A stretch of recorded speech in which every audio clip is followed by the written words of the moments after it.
Cyber schools really changed our family dynamic.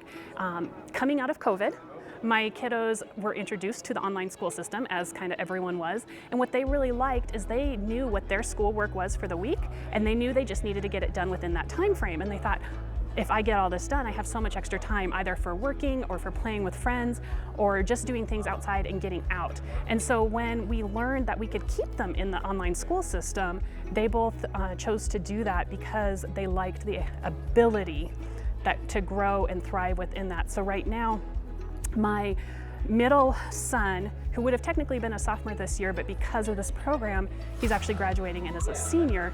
He was able to do some work-based learning. He's had an internship. He really knows what he wants to do, and he's been able to fine-tune that. My younger one is loving the aspect of being able to focus more on business. He wants to go into business with my husband, so he's able to work with my husband 1 or 2 days a week and learn those skills within that trade.